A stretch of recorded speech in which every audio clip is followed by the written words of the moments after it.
Guys, as you've probably heard me talk about in many videos, I like to winter backpack. I do not like to summer backpack. I don't like to sweat. I don't like to be in humidity in the middle of the night and it'd be like 80 degrees. I just feel miserable. So when it comes to fall, winter, and spring, that is my season. And if I do any summer backpacking, it's usually out west because even in the middle of summer, the nights are still pretty mild and there's low humidity. Guys, I'm Taylor and welcome to Southern Hike. Today, I have got 11 tips. Yes, 11. I've been thinking about this for the last couple of months and these are some of the most easy and understandable ones that I could think of. There's a lot more other stuff you can do and there's a lot more other tricks. Make sure to leave those in the comments. But today I want to bring you 11. Some of these are rapid fire. Some of these are up for more discussion. Of course, they're long topics in themselves. Before that though, make sure to like this video, guys. That is the simplest way to help us out and help this channel. Really appreciate it. So hit that like button.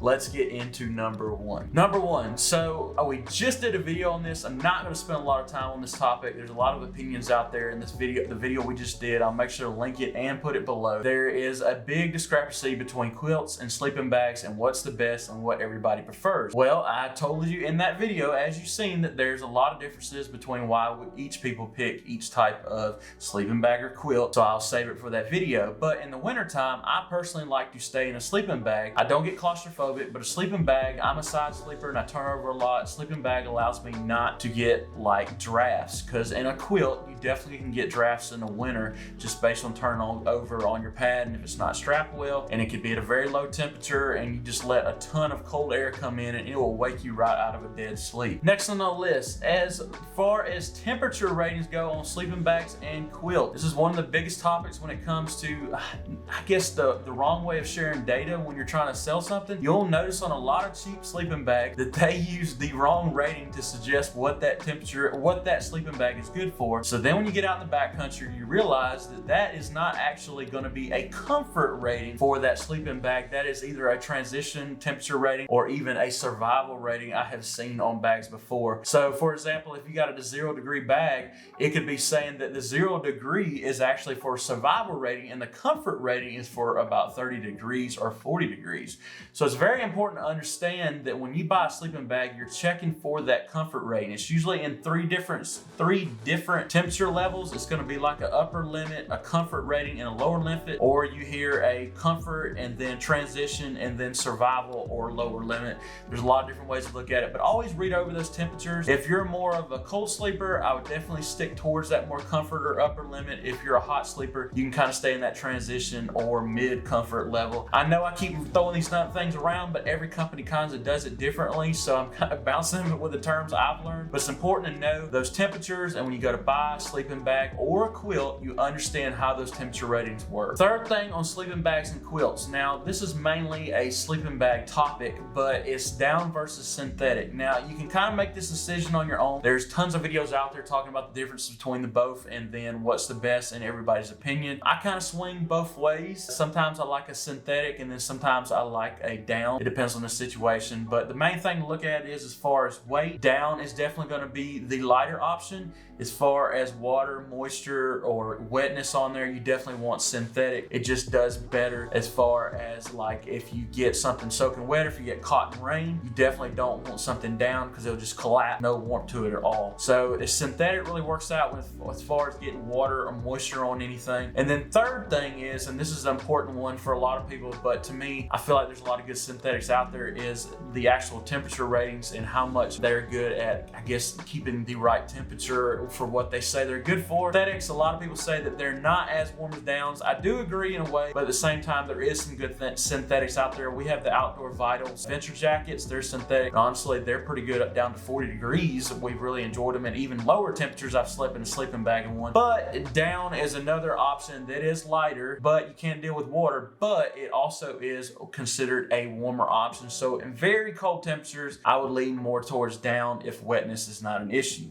All right, rapid fire. Hand warmers, foot warmers, any type of warmers, the ones you shake and you can use them when you're in the backcountry. I have used them for a long time. I've been a hunter my whole life. I've used them for that too. But for far as winter backpacking, I love to stick them in my socks. I love to stick them in my gloves. Rachel just likes to throw them all in her sleeping bag just to kind of give that extra warmth. They are a very useful tool for winter backpack. Number 5 on the list. Now this is an important one, and believe it or not, there's a lot of people out there that do not pay attention to this, is R value on your sleeping pad. It is so vital that when you go winter backpacking, you're checking the R value when you're going to buy a sleeping pad. There's a lot of good winter pads out there. I think it's Thermarest has one of the top ones. It's like I think it's got an R value like 7 or something like that. It's super warm for like sub-zero temperatures, and it's one of the best choices out there. Even I mean, Rachel's really small, and even our Nemo Tensors, they're I think 3.5s. They do really well. We've slept them even down in the teens, but you know, it's important to watch out for R value on a sleeping pad, because I'm telling you, the ground will absorb every bit of warmth out of you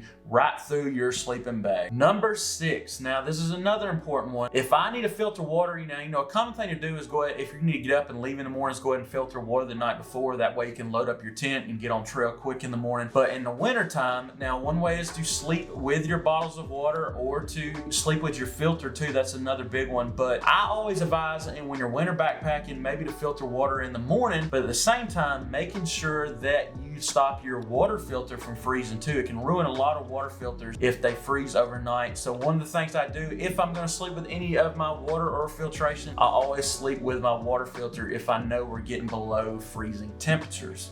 And then to segue into tip number 7 is I've heard this one a lot. I've not done it personally because I don't carry Nalgene bottles, but I've heard one of the coolest things you can do, and the most beneficial is that boil water, put it in a Nalgene bottle, and put it in your sleeping bag with you. It's an extra source of heat, and when it's in your sleeping bag, it kind of hangs out for a while and will help do the extra work to warm up your sleeping bag when you get in and keep that warm through the night. All right, let's move on to tip number 8. Tip number 8. Now, this is definitely one that a lot of new rookies, newcomers in the backpacking, especially for winter backpacking and even summer, fail to realize is that cotton is not one of the best things to use, especially hiking is okay. If it depends on the situation, as long as you're not gonna deal with rain, it's okay. But cotton is not what you want to use in the winter time, especially if you know that you can run into water in any type of situations, as far as like rain or if crossing water, you know, different sources and things like that. But making sure that you're using something like polyester or wool, something that sheds water quick. To me personally, I love wool. There's honestly one of the biggest reasons why people suggest wool for any time you're doing any type of backpacking. It's very low on odor. It gets rid of water quick. It keeps water off. Cotton loves to absorb water. It's very hard to dry out, and especially in the winter when you want to stay dry, because the water really works against you when it's really cold. It's important to stay away from things like cotton. Number 9. Now this is one I have to deal with a lot when I go backpacking. I'm not going to spend a lot of time on this topic, but if you wake up in the middle of the night and you have got to go pee, I would suggest doing it. Now I don't personally have any medical experience, but I have learned a lot and read a lot, and people have told me that when you store a lot of water in you, in your bladder, that your body is doing a lot of work to keep that warm based on regulating temperature and stuff. So it's doing a lot of extra work and pushing all that blood more internal. Therefore, you can get cold quicker when you have to use the restroom really bad. So yes, it's the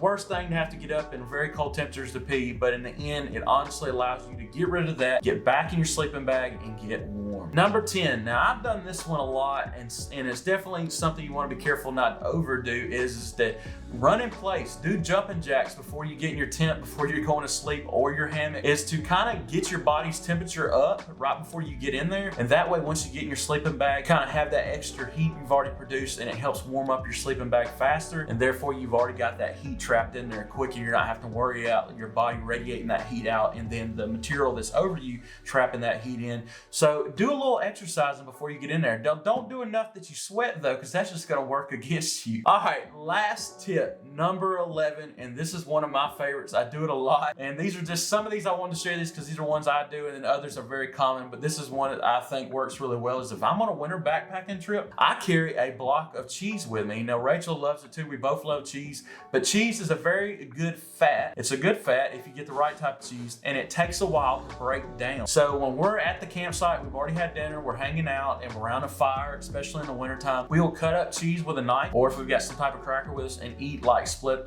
a piece of cheese together, because it's like a